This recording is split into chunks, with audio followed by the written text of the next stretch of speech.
Clip number 275۔ اس clip میں آپ سورہ انعام کی آیت نمبر 4 سے 6 کی تلاوت، ترجمہ اور تفسیر قرآن صراط الجنان سماعت فرمائیں گے۔ بسم اللہ الرحمن الرحیم۔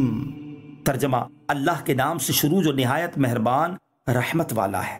وما تأتیہم من آیت من آیات ربہم الا کانوا عنہا معرضین۔ ترجمہ: اور ان کے پاس ان کے رب کی نشانیوں میں سے کوئی بھی نشانی نہیں آتی مگر یہ اس سے منہ پھیر لیتے ہیں۔ وما تأتیہم من آیہ، اور ان کے پاس کوئی بھی نشانی نہیں آتی۔ اس سے پہلی آیات میں مشرکین کے اس کفر کو بیان کیا گیا جو وہ اللہ تعالیٰ کے ساتھ کرتے تھے، اور اس آیت سے مشرکین کے اس کفر کو بیان کیا گیا ہے جو وہ حضور پر نور علیہ السلام کے ساتھ کرتے تھے۔ چنانچہ اس آیت کا خلاصہ یہ ہے کہ کفار مکہ کا کفر و سرکشی میں حال یہ ہے کہ ان کے پاس جب بھی قرآن مجید کی آیات آتی ہیں یا وہ نبی کریم علیہ السلام کے معجزات دیکھتے ہیں تو وہ اس سے منہ پھیر لیتے ہیں۔ فقد كذبوا بالحق لما جاءهم فسوف يأتيهم أنباء ما كانوا به يستهزئون۔ ترجمہ: تو بے شک انہوں نے حق کو جھٹلایا جب ان کے پاس آیا تو عنقریب ان کے پاس اس کی خبریں آنے والی ہیں جس کا یہ مذاق اڑاتے تھے۔ فقط کذبوا بالحق، تو بے شک انہوں نے حق کو جھٹلایا۔ یہاں حق سے یا قرآن مجید کی آیات مراد ہیں یا تاجدار رسالت صلی اللہ تعالی علیہ وآلہ وسلم اور آپ علیہ السلام کے معجزات، کہ جب بھی قرآن کی آیتیں یا نبی کریم صلی اللہ تعالی علیہ وآلہ وسلم کے معجزات کفار مکہ کے سامنے آتے یا حضور اقدس صلی اللہ تعالی علیہ وسلم انہیں کچھ سمجھاتے تو وہ آپ علیہ السلام کو جھٹلاتے۔ اس پر فرمایا کہ ان قریب ان کے پاس خبریں آنے والی ہیں اس چیز کی جس کا یہ مذاق اڑاتے تھے، اور انہیں معلوم ہو جائے گا کہ وہ کیسی عظیم الشان خبر ہے اور اس کی ہنسی بنانے کا انجام کیسا خوفناک ہے۔ أَلَمْ يَرَوْا كَمْ أَهْلَكْنَا مِن قَبْلِهِم مِّن قَرْنٍ مَّكَّنَّاهُمْ فِي الْأَرْضِ مَا لَمْ نُمَكِّن لَّكُمْ وَأَرْسَلْنَا السَّمَاءَ عَلَيْهِم مِّدْرَارًا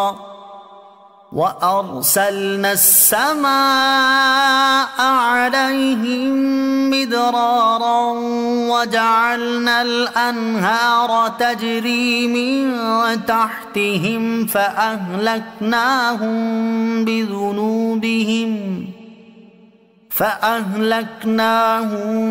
بِذُنُوبِهِمْ وَأَنشَأْنَا مِن بَعْدِهِمْ قَرْنًا آخَرِينَ۔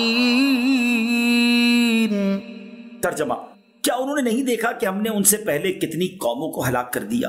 انہیں ہم نے زمین میں وہ قوت و طاقت عطا فرمائی تھی جو تمہیں نہیں دی، اور ہم نے ان پر موسلا دھار بارش بھیجی اور ان کے نیچے نہریں بہا دی، پھر ان کے گناہوں کی وجہ سے انہیں ہلاک کر دیا اور ان کے بعد دوسری قومیں پیدا کر دی۔ الم یرو، کیا انہوں نے نہ دیکھا؟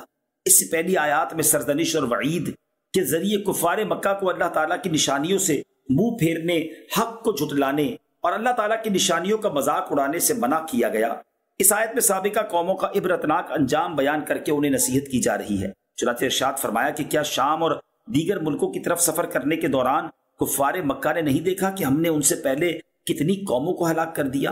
اے اہل مکہ، ہم نے انہیں زمین میں وہ قوت و طاقت عطا فرمائی تھی جو تمہیں نہیں دی، اور جب انہیں ضرورت پیش آئی تو ہم نے ان پر موسلا دار بارش بھیجی جس سے ان کی کھیتیاں شاداب ہوئیں اور ان کے درختوں، رہائش گاہوں اور محلات کے قریب نہریں بہا دی جس سے باغ پرورش پائے، پھلوں کی کثرت ہوئی اور دنیا کی زندگانی کے لیے عیش و راحت کے اسباب باہم پہنچے۔ لیکن جب انہوں نے انبیاء علیہ السلام کی تکذیب کی اور ان کے احکامات کو جھٹلایا تو پھر ہم نے ان کے گناہوں کی وجہ سے انہیں ہلاک کر دیا، اور ان کی یہ جاہ و حشمت اور ساز و سامان انہیں ہلاکت سے نہ بچا سکا، اور ان کے بعد دوسری قومیں پیدا کر دی اور دوسرے لوگوں کو ان کا جانشین بنا دیا۔ ان کا عبرتناک انجام دیکھ کر تم بھی نصیحت حاصل کرو اور سابقہ کفار والی روش اختیار نہ کرو، ورنہ تم پر بھی ویسا ہی عذاب آ سکتا ہے۔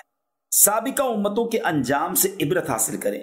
اس آیت میں گزری ہوئی امتوں کا جو حال اور انجام بیان کیا گیا کہ وہ لوگ قوت، دولت اور مال و عیال کی کثرت کے باوجود کفر و سرکشی اور انبیاء کرام علیہم کے احکام کی مخالفت کرنے کی وجہ سے ہلاک کر دیے گئے، اس میں بطور خاص کفار اور عمومی طور پر ہر مسلمان کے لیے عبرت اور نصیحت ہے۔ اس لیے سب کو چاہیے کہ ان کے حال سے عبرت حاصل کر کے خواب غفلت سے بیدار ہوں اور کفر و سرکشی اور گناہوں کو چھوڑ کر ایمان، اطاعت، عبادت اور نیک کاموں میں مصروف ہو جائیں۔ کفار کی دنیاوی ترقی بارگاہ الہی میں مقبولیت کی دلیل نہیں۔ اس آیت سے یہ بات معلوم ہوئی کہ دنیاوی خوشحالی، مال و دولت اور سہولیات کی کثرت اللہ عز و جل کی رضامندی کی علامت نہیں، ورنہ قارون تو بہت بڑا مقبول بارگاہ الہی ہوتا۔ یہاں سے ان لوگوں کو درس حاصل کرنا چاہیے جو مسلمانوں کے مقابلے میں کفار کی دنیاوی ترقی، سائنسی مہارت، سہولیات کی کثرت، ایجادات کی بہتات، مال و دولت کی فراوانی دے کر انہیں بارگاہ الہی میں مقبول اور مسلمانوں کو مردود سمجھتے ہیں، اور اخلاق و کردار میں مسلمانوں کو کفار کی تقلید کا مشورہ دیتے ہیں۔ کفار کی دنیاوی کامیابی مقبولیت کی نہیں بلکہ مہلت کی دلیل ہے، کیونکہ اللہ تعالیٰ کا قانون یہ ہے کہ وہ کافروں کی جلد پکڑ نہیں فرماتا بلکہ انہیں مہلت دیتا اور آسائشیں عطا فرماتا ہے، پھر انہیں اپنے عذاب میں مبتلا کرتا ہے۔ نیز نام نہاد دانشور مسلمانوں کو یورپ کی اندھی تقلید کا نہ ہی فرمائیں تو بہتر ہے، اور وہ اپنی قارونی سوچ اپنے پاس